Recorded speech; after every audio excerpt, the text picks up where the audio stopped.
to our class. This is SCI 220. This is called Energy and Society. My name is Sarah Gonzalez, and I will be the instructor for our course over the next 8 weeks or so. So you should see on your screen the homepage to our class. This is, again, my instructor view, so it might look a little bit different from what you see, but it should be within the same kind of realm at least. So when you come in here, you'll see the announcements here. So I'll be posting announcements at least 3 times a week, usually on Mondays, a recording like this of what is due for the week, and then some videos or articles or anything else that I come across having to do with the topics here. So if you're new here to SNHU, so again, this is Brightspace that we use. There are some tabs here. So again, I'm not sure how comfortable you are, but let's look at the important ones that you'll be using for this course here. So again, if you go to learning modules, you have a table of contents here. Start here. This is where you have the syllabus information, just general questions that you can post as well. Assignment information is a good quick link as well, so you can see the rubric, how I'll be grading the discussions, some short paper guidelines and rubrics as well, and then the milestone guidelines and rubrics. So this week in Module 1, we'll be focusing on just general energy fundamentals. So really kind of getting into the base of energy and power and how population growth, how that influences that.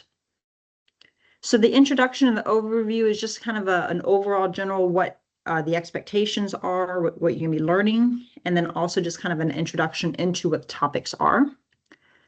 The readings and resources, this week we're going to concentrate on chapters 1 and 2. So specifically looking at what is energy, the main sources of energy, the percentage of U.S. energy consumption, and then how this has changed over time. There's also some supplemental reading. Sometimes you'll see some videos here as well that I'll post. So take a look at those. Your discussion this week, so your initial post, according to the discussion rubric here, your initial post is due on Thursdays, and your 2 follow-up responses to 2 separate classmates are due by Sundays.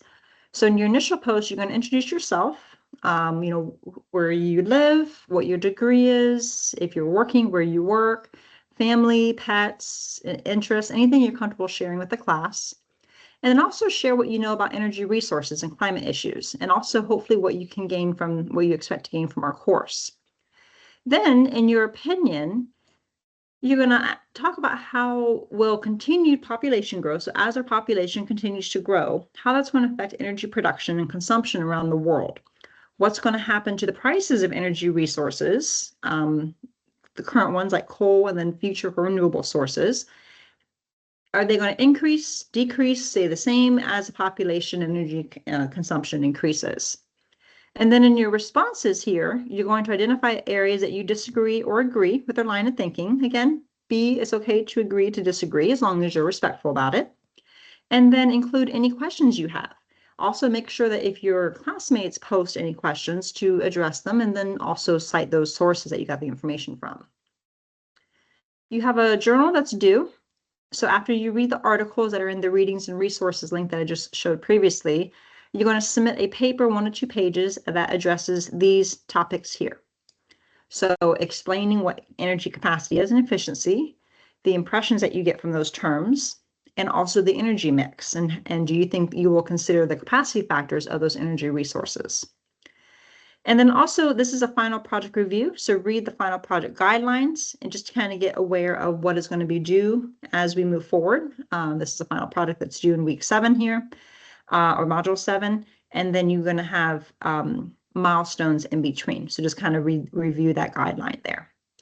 So all that's due this week is your intro discussion that is due on Thursday, your 2 follow-up responses due by Sunday, and then your capacity factor journal assignment also due Sunday.